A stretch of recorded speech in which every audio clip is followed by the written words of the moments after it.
আপনাকে যদি জিজ্ঞেস করা হয় পৃথিবীর ইতিহাসের সবচেয়ে প্রভাবশালী যোদ্ধাকে, কে মাত্র ৩২ বছর বয়সে পুরো পৃথিবীর অর্ধেকটাই দখল করে ফেলেছিল, টানা ১০ বছরের যুদ্ধে কে পৃথিবীর গতিপথ বদলে দিয়েছিল, গ্রিস থেকে ভারতের পাঞ্জাব পর্যন্ত কে একটি যুদ্ধেও হারেনি, কে এই প্রভাবশালী ব্যক্তি যার কথা পৃথিবীর মানুষ ২০০০ বছর পরেও মনে রেখেছে? হ্যাঁ, তিনি হচ্ছেন আলেকজান্ডার দ্য গ্রেট। কিন্তু আপনি কি জানেন কিভাবে এত অল্প বয়সে এই তরুণ এত বিশাল সাম্রাজ্য জয় করল? অথবা আপনি কি জানেন ব্যক্তি আলেকজান্ডার কি উভয়কামী ছিলেন নাকি সমকামী? যদি না জানেন চলুন জেনে আসি।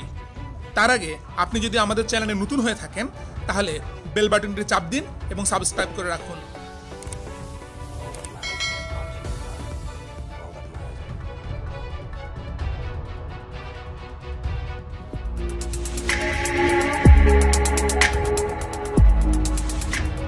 আলেকজান্ডার ছিলেন পৃথিবীর ইতিহাসের সবচেয়ে পরাক্রমশালী যোদ্ধা, যিনি ১০ বছরের যুদ্ধে একটি যুদ্ধেও হারেননি।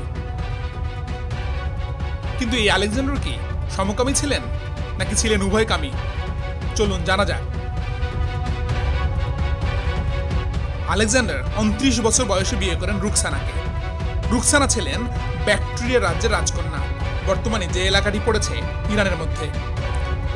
রুকসানার ভিতরে যে সাহস ক্ষিপ্রতা দেখেছিল আলেকজান্ডার, তাতেই তার মনে হয়েছে তার অনাগত বীর সন্তানের মা হবার জন্য এর চেয়ে যোগ্য নারী আর কেউ হতে পারে না। তাই প্রথম দেখাতেই তাদের প্রেম এবং বিয়ে। অনেকে অবশ্য মনে করেন আলেকজান্ডার এই বিয়েটি করেছিলেন একটি রাজনৈতিক কারণে। তিনি চেয়েছিলেন নতুন দেশের মানুষের মন জয় করতে। সেই দেশের রাজকন্যাকে বিয়ে করলে স্বাভাবিকভাবেই সেই দেশের জনগণ খুব ভালোভাবেই তাকে গ্রহণ করবে।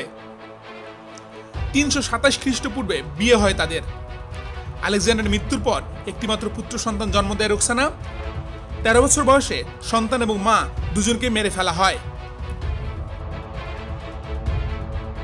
শুধু তাই নয়, আলেকজান্ডারের বাহিনী যখন ভারত অভিযান ব্যর্থ করে ব্যাবিলনে ফিরছিলেন, তখন পথে ৮০ জন জেনারেলের তিনি ধুমধাম করে বিয়ে দিয়েছিলেন।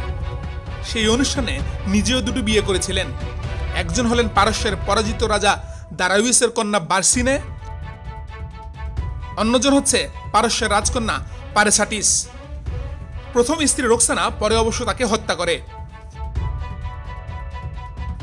যেহেতু আলেকজান্ডার বিয়ে করেছিলেন এবং তাদের একটি সন্তানও ছিল, তাহলে কোনোভাবে আলেকজান্ডার সমকামী ছিলেন না। কিন্তু সমস্যা বাধে আরো অন্য বিষয়গুলোকে নিয়ে। ইতিহাসবিদেরা বলছেন আলেকজান্ডারের ছিল ৩ বউ, অন্তত ২ জন পুরুষ প্রেমিক, আর তাদেরই একজন হচ্ছেন ছোটবেলার বন্ধু হেফাস্টিয়ন। হেফাস্টিয়নকে আলেকজান্ডার এতটাই ভালোবাসতেন যে তার মৃত্যুর শোকে তিনি অসুস্থ হয়ে পড়েছিলেন। তিনি এতটাই শোকে কাতর হয়েছিলেন, তিনি খাওয়া দাওয়া সব বন্ধ করে দিয়েছিলেন। পরে অবশ্য আলেকজান্ডার এই একই রোগে মারা যান। অনেকে বলে থাকেন তাদের মধ্যে এত বেশি রোমান্টিক সম্পর্ক ছিল যা তার বউ রোকসানাও কখনো মেনে নিতে পারতেন না। কিন্তু সেটা শারীরিক ছিল কিনা তার সত্যতা কেউ কখনো খুঁজে পায়নি। তবে আরেকজন পুরুষের সাথে আলেকজান্ডারের সম্পর্ক শরীর পর্যন্ত গড়িয়েছিল, আর তিনি হলেন বাগস। পারস্য জয়ের পর বাগসের সাথে তার দেখা হয় সুসাতে। তিনি ছিলেন রাজা দারুয়েসের হেরেমখানার খোঁজা। মৃত্যু পর্যন্ত বাগস তার সাথে ছিলেন নিবিড়ভাবে। মৃত্যুর পর বাগসের আর কোনো খবর পাওয়া যায় না ইতিহাসে। এছাড়া ক্যাম্পাসপি নামে এক মেয়ের সাথে খুব তরুণ বয়সে তার প্রেম ছিল বলে কেউ কেউ বলে থাকেন। অবশ্য আলেকজান্ডারের খুব বেশি নারী প্রীতির খবর পাওয়া যায় না, তবে অনেক নারীর সাথে তার খুবই ভালো সখ্যতা তৈরি হয়েছিল এবং হেরেমখানায় খুব বেশি যেতে পছন্দ করতেন না আলেকজান্ডার। তবে ইতিহাসের তথ্য থেকে এটা নিশ্চিত হওয়া যায় আলেকজান্ডার শুধু নারীকেই পছন্দ করেননি, তিনি পুরুষকেও ভালোবেসেছিলেন। এ থেকে নিশ্চিত আলেকজান্ডার সমকামী নয়, ছিলেন উভয়কামী।